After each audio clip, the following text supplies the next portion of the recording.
Et si je vous disais que dans certaines traditions, l'oreille c'est bien plus qu'un simple organe?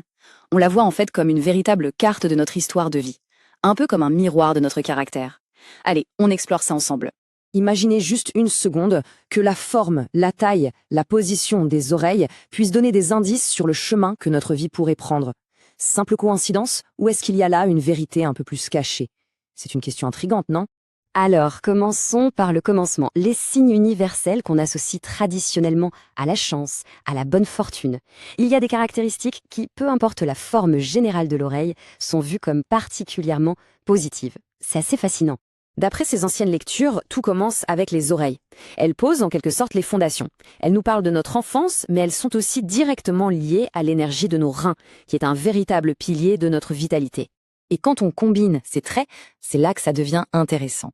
Une oreille haute, par exemple, ça suggère un esprit vif. Une couleur plus pâle que le reste du visage, c'est un présage de chance. Et des oreilles bien collées à la tête, eh bien, autrefois, on y voyait le signe d'une naissance dans une famille aisée. L'exemple le plus parlant, c'est sans doute celui de Bouddha. Dans beaucoup de représentations, ses oreilles sont exceptionnellement longues. Et ça symbolise non seulement une longue vie, mais aussi une immense sagesse et une très grande capacité d'écoute.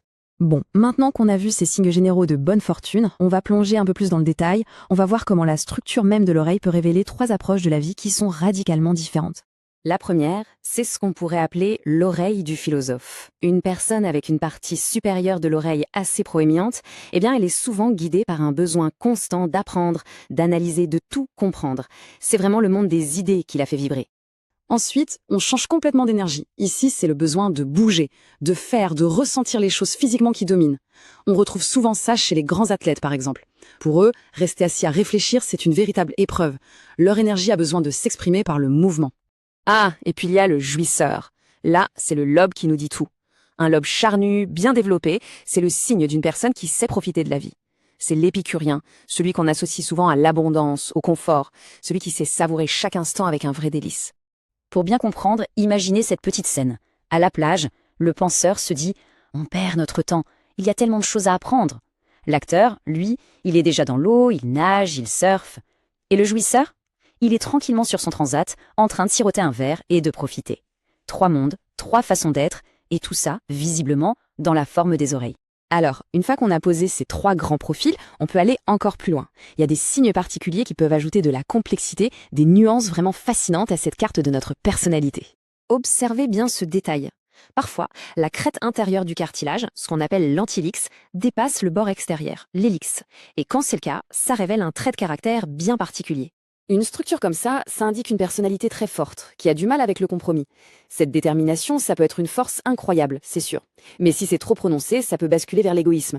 C'est toujours une question d'équilibre entre la force de caractère et la capacité à écouter les autres. Ce qui est absolument fou, c'est de voir comment l'interprétation d'un même trait a pu évoluer avec le temps. Autrefois, avoir les oreilles décollées, c'était associé à un milieu modeste. L'idée, c'était que les gens bien nés n'avaient pas besoin de se battre ou de sortir du lot. Mais aujourd'hui, le monde a complètement changé.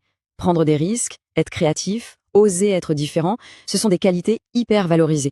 Du coup, ces mêmes oreilles sont maintenant vues comme le signe d'un esprit courageux et innovant. C'est un sacré retournement de situation, non? Mais au final, au-delà de tous ces détails, ce qu'il faut vraiment retenir, c'est que la santé générale de l'oreille, qu'on voit à travers un contour net et lisse, ça reste l'élément le plus important. C'est le signe d'une constitution saine, d'une bonne base de départ. Alors maintenant, prenez un petit moment pour observer, sans jugement, juste par curiosité. Chaque courbe, chaque relief, tout ça raconte une petite partie d'une histoire. Quelle est la sienne? La question reste ouverte, et la réponse se trouve peut-être juste là.